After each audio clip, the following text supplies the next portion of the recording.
Hello and welcome back to the channel. If you're new here, hi, you're very welcome. This is Reading the Past and I'm Dr. Cat. And if you can hear any crashes, bangs and beeps in the background, well, there is some building work going on very close to where I live. I do hope that this microphone won't pick it up too badly and that it won't be too distracting, but we'll have to wait and see until I'm editing this, I guess, but fingers crossed. Let's get on with the video. Welcome to November. It's the first Friday of the month, which means that it's time for us to take a look at the history news headlines from last month.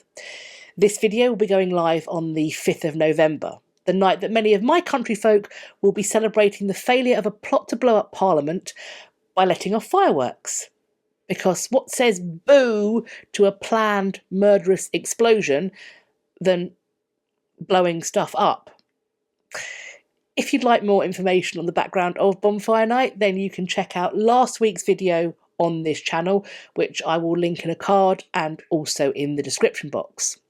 I will also be using the description box to link the history news articles we'll be looking at today. There are some updates and some new news. If you want to refresh your memory on any of the previous history news roundup videos, then you can check out the linked playlist, which this video will also be added to. Right, I think that is the necessary preamble completed. So, let's jump into those headlines.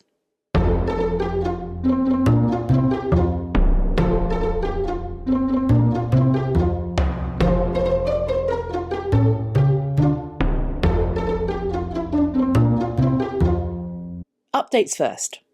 For those of you who have joined me for the previous history news videos, it will probably be no surprise for you to hear that the Benin bronzes are still in the news, and that there is more than one story about them. First up, let's head to the Bristol City Museum, which at one time was being pegged for the first British museum that was going to return its Benin bronzes.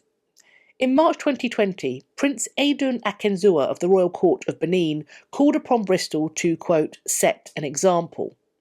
At this time, a year ago, the museum acknowledged that the items they were holding were stolen. There are two pieces. One is a sculpture of an oba, or king, and the other is an armlet that was once worn by a chief of Benin. Both of these still have no formal date for repatriation. The museum did, however, return a hand-painted caribou hide hunting coat to the Cree First Nation of northern Canada. It went back to an area that is now known as Quebec, and this was following an official request from the ACCI. This coat was part of Bristol's World Cultures collection since the 1830s to 40s. The Deputy Mayor of Bristol, Craig Cheney, said, quote, "The coat holds special significance for Indigenous communities who are trying to rebuild their connections with their ancestors and their traditional ways of life." He added that the staff at the museum were, quote, "committed to building relationships and collaborating with originating communities." I mean, all of this sounds like it could equally apply to the Benin bronzes. However, in March 2021, Bristol City Museum lost out on the race to announce a planned return of a Benin bronze, after the University of Aberdeen announced it was returning its Benin bronze within weeks. Apparently, the team in Aberdeen grew tired of waiting for the British Museum's Benin Dialogue Group. A spokesperson for Bristol Council was quoted by the Bristol Post as saying, "We have been working with interested parties in Nigeria and those negotiating with them across Europe as part of the Benin Dialogue Group. Following discussions with the Legacy Restoration Trust in December, we are awaiting further information on next steps from the stakeholders in Nigeria. Once we have established the level of agreement for their plans for a new museum, we will be able to progress with an action plan for the future of the artefact currently in Bristol." And I'm aware that Almost all British heritage institutions are monolithic beasts. They are incredibly slow moving because there are so many people and so many departments involved, but this is starting to feel quite a lot like wading through treacle. However, there is perhaps some more proactive news because another of the Benin bronze stories from last month is about the actual first return of one of these looted artefacts. And the British institution first past the post in this case is not one from Bristol or Aberdeen, but rather from Cambridge. Jesus College, Cambridge, returned this bronze cockerel to Nigerian delegates in a ceremony last month on the 27th of October. The return is detailed in a BBC News article that I will of course be linking, but I want to explore the additional context offered in this Guardian piece on the return. In particular, the information they present about just how long the requests for repatriation have been going on for. I have heard and read a lot of commentary asking, why now? Why are the Benin bronzes being asked for now? So I think it's valuable to have a little look at the following. Quote, the campaign to repatriate Benin bronzes gained momentum, so it was already ongoing, when Bernie Grant, one of Britain's first black MPs, made vigorous appeals in the 1990s for their return. But it has been a contentious debate that has recently become embroiled in culture war clashes. Maybe it's just me, but holding on to the treasures of another culture in order to score political points with your base at home does feel somewhat craven. I'd also recommend you check out the end of that Guardian article for a look at Britain's most contentious artefacts, because as we all know, it's not just the Benin bronzes that are questionable. But when it comes to the Benin bronze held at the University of Aberdeen, the one that we were talking about just a moment ago, that sculpture was also handed over. And it was handed over the day after Jesus College handed back their cockerel to the Nigerian delegates. Speaking about this return, the current Oba of Benin said, quote, much has been said about the significance of heritage art, and in spite of the occasional attempts in some quarters to downplay their cultural and religious relevance, these works are often imbued with the spirit of people from whom they were taken. We thank the University of Aberdeen for this noble act of returning our bronze work.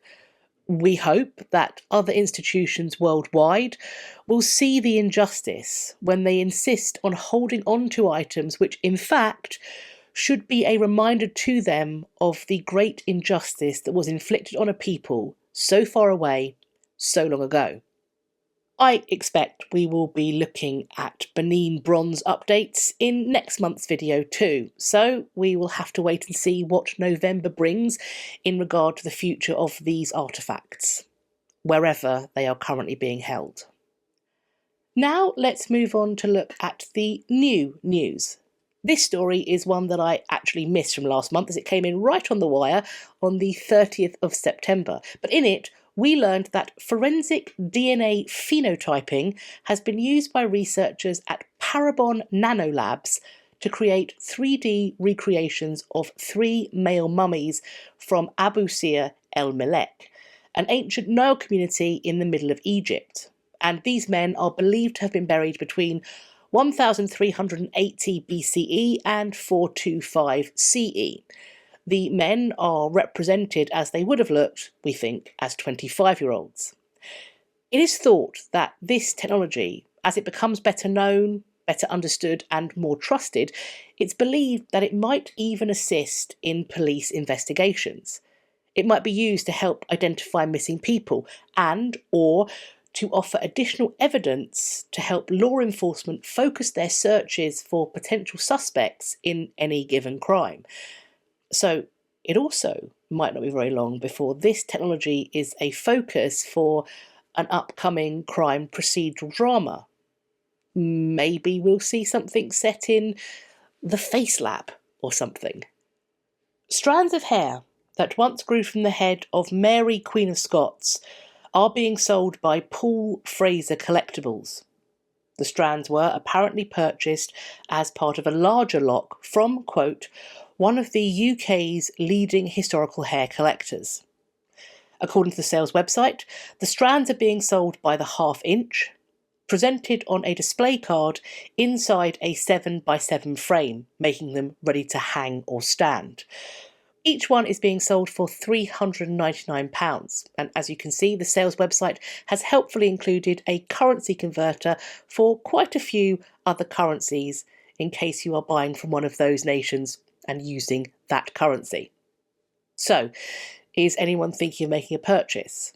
If you are, I will of course be leaving the sales website linked, and I'm wondering if perhaps somebody would be comfortable with sharing if they did purchase one of these strands, and if you did, once you receive it, would you also potentially be comfortable with telling us what you think of your purchase now you have it in your hands? A 3,000-year-old golden sun bowl has been excavated from a prehistoric settlement in Austria. According to the report on Heritage Daily, the bowl, quote, is made of very thin sheet metal, consisting of approximately 90% gold, 5% silver and 5% copper. Analysis of the material remains within the bowl, fabric sewn with gold thread, have led the research team to believe that the bowl once held decorative scarves, which would have been placed there during religious ceremonies for the worship of the sun. The bowl is the first of its kind to have been found in Austria. Indeed, there are apparently only 30 or so such golden bowls that have ever been discovered throughout all of Europe. The bowl will be going on display in Vienna, and the site on which it was uncovered, where excavations originally began in 2019, is set to continue being examined for 6 more months. Of course, I will keep an eye out for updates and developments, if or when they emerge, so that I will be able to share them with you.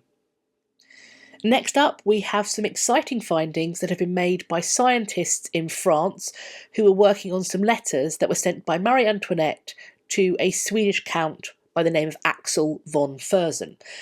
The letters in question were sent between June 1791 and August 1792, and they have been held by the French National Archives since 1982, after they were sold to them by some of the count's descendants.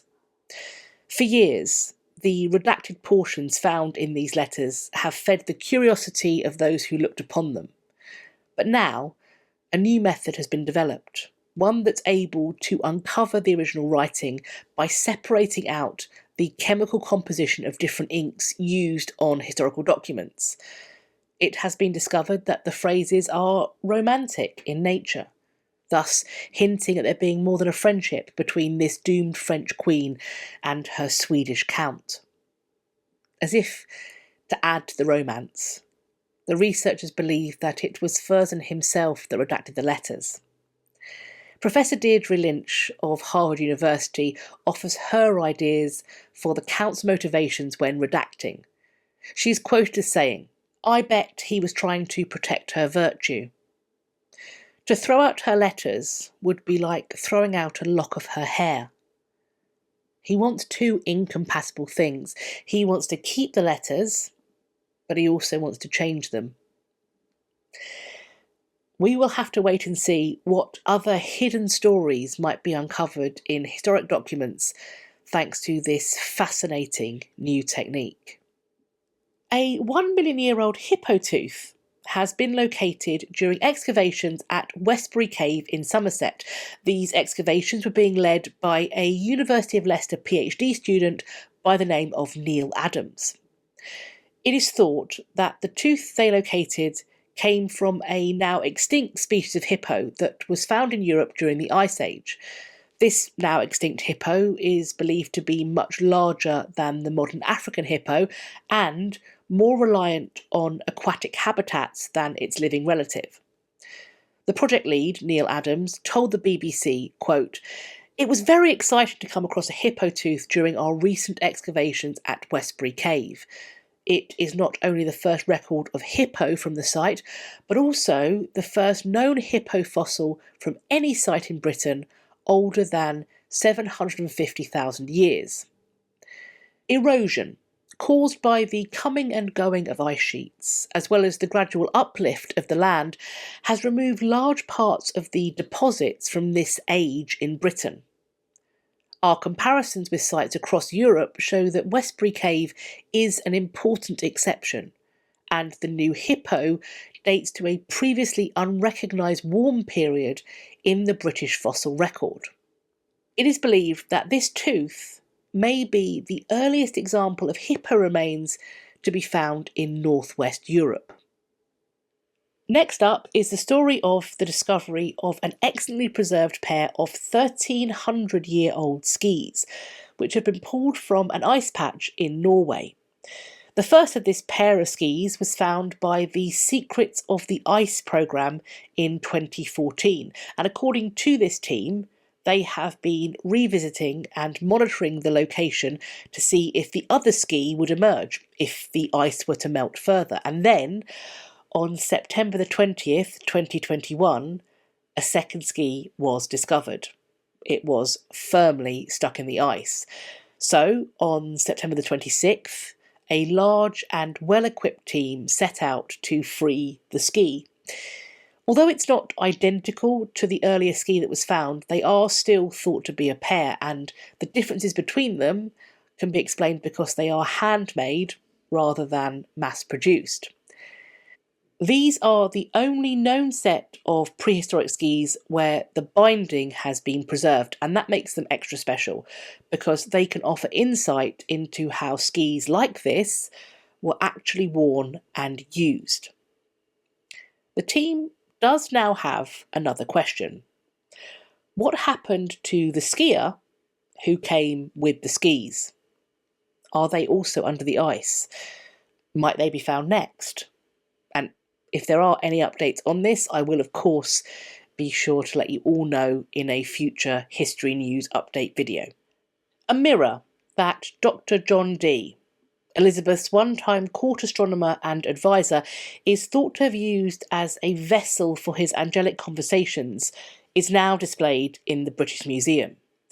But this mirror has recently been submitted for geochemical analysis and X-rays to measure the composition of it. According to Heritage Daily, quote, "The team studied 4 objects in the British Museum: John Dee's mirror, 2 other Aztec mirrors, and a polished rectangular obsidian slab. The researchers compared the unique fingerprints to trace the origins of the material. This revealed that all of the objects were made from Mexican obsidian exploited by the Aztecs, and that John Dee's mirror originated from near Pachuca, in the present-day state of Hidalgo. During the Aztec period, Pachuca was overrun by the Aztec Triple Alliance between 1427 and 1430, but it would later be conquered with the arrival of the Spanish in 1528. At some point, Dee would presumably have had to encounter someone selling one of these mirrors, and these mirrors were coming to be viewed as magical artefacts in Europe. And I can only imagine that magical narrative would just have added to the appeal of these objects for a man who was looking to converse with angels. Israel's Antiquities Authority have announced the discovery of a 2,700-year-old toilet.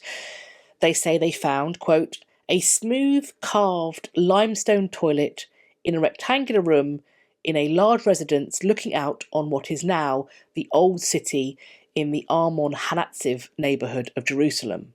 It sounds like this might have been a loo with a view.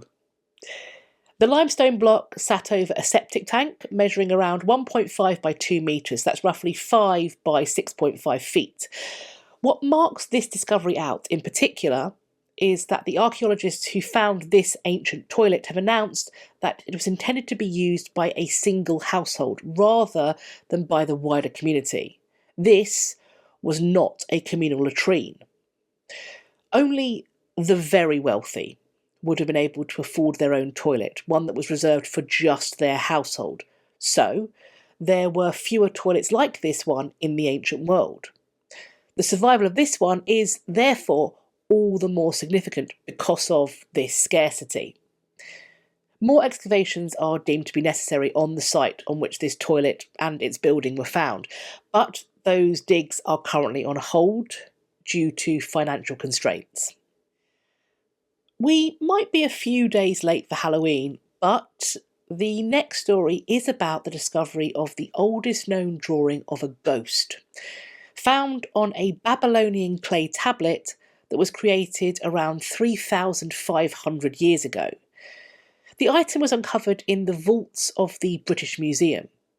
According to The Guardian, quote, Dr. Irving Finkel, curator of the Middle Eastern department at the British Museum, said the absolutely spectacular object from antiquity had been overlooked until now. The image on the tablet shows a male figure with his wrists tied being led away by a female companion. The interpretation is that she is leading him to the peace of the afterlife. The tablet has been identified as part of an exorcist's guide to getting rid of unwanted ghosts. Here, a lonely ghost is provided with a companion to speed his passage from the world of the living. Maybe he was annoying his relatives. This piece was acquired by the British Museum in the 19th century, at which time it was misidentified due to it being incorrectly deciphered. The piece has never been put on public display. However, it is now one of the artefacts that Dr. Finkel will be showcasing in his new book, The First Ghosts, Most Ancient of Legacies, which is due to be published on the 11th of November. A study looking at gold objects from 89 sites across the South Caucasus has shown that gold was seemingly rejected and that its use declined from between 1500 to 800 BCE. According to Heritage Daily, this decline occurred in areas, quote, which had previously developed a highly complex and elaborate gold metallurgical tradition. Access to ore deposits and the capacity to extract and work them do not appear to have diminished during this period. Dr. Nathaniel Satulo from Cranfield University said, quote, the findings suggest that rather than any shortages, the abandonment of gold was due to cultural factors. The way that gold objects were used in society provided clues as to the nature of this social rejection. People still buried their dead with an array of grave goods, and social differences were still visible, but huge, ostentatious burial mounds disappeared, and gold is noticeably absent. In general, there was a turn away from a social order that emphasised elite individuals, towards one that centred political and religious institutions, manifested by the appearance of monumental fortresses and sacred shrines. It is thought that before its decline in popularity, gold was increasingly symbolic of and connected to the social elites. This elitist display was then rejected as the drives of conspicuous consumption shifted. So, in short, for a period of time, gold went out of fashion. Archaeologists working on the route of the planned HS2 rail link, which is a high-speed rail line that is apparently intended to connect London, the Midlands, the North and Scotland, have uncovered a set of Roman sculptures. Dr. Rachel Wood, lead archaeologist on this dig, explains that these were, quote, really rare finds in the UK. To find one stone head or one set of shoulders would be really astonishing, but we have 2 complete heads and shoulders, as well as a third head. They're even more significant to us archaeologically because they've actually helped change our understanding of the site here before the medieval church was built. The team think that before the Norman church was built, a Roman mausoleum occupied the site. Last but by no means least, we're finishing up with news of an upcoming auction. On December the 7th, at Sotheby's in London, 2 tiaras that are said to have once belonged to the Empress Joséphine Bonaparte, wife of Napoleon, are set to go on sale. Both tiaras feature cameos of figures from ancient Roman mythology, which, when coupled with their respective designs, have led Christian Spofforth, the jewellery specialist at Sotheby's, to be reasonably confident in connecting both of these pieces to the Empress. The tiaras may have been among the jewels that Josephine was rumoured to have sold to cover her debts when Napoleon divorced her. One tiara is decorated with blue Champlevé enamel and set with 25 carnelian intaglios engraved with classical heads.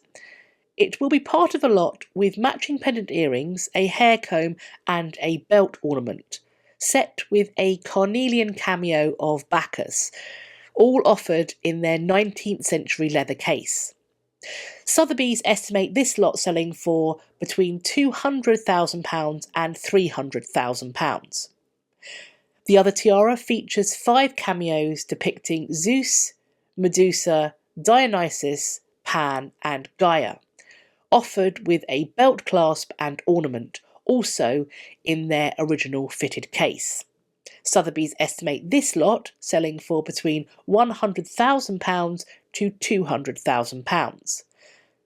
Unfortunately, we are going to have to wait for the first Friday of January 2022 for the History News update video on how much these lots actually ended up going for. Of course, in the meantime, to wet our whistles, we will be getting the update on the auction of Marie Antoinette's diamond bracelets, the ones that I discussed in last month's video, and where the auction is going to be taking place this month. So, we will be able to go over how much Marie Antoinette's bracelets sold for on the first Friday of December, and then we'll look at the Empress Josephine's tiaras on the first Friday in January. But what do you think of any or all of the headlines we've looked at today? Were there any headlines that caught your eye in October that I didn't discuss in this video?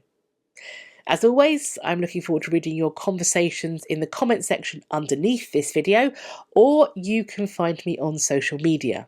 I'll leave links to the other places you can find me on the internet in my description box. Follow me over on some or all of them so we can continue this conversation and start some others. I do hope you enjoyed this video and found it useful. If you did, why not share it with your friends? Please also let me know you liked it by hitting the thumbs up. Please subscribe to the channel, and if you think you're subscribed, do have a little check, just to make sure that YouTube hasn't mysteriously unsubscribed you. While you're there, checking, subscribing, maybe resubscribing, why not hit the bell icon beside the subscribe button and then select all so that YouTube will tell you when I've next uploaded. I hope you're going to have a great day whatever you're doing, and I look forward to speaking to you all in my next video. Take care of yourselves. Bye-bye for now.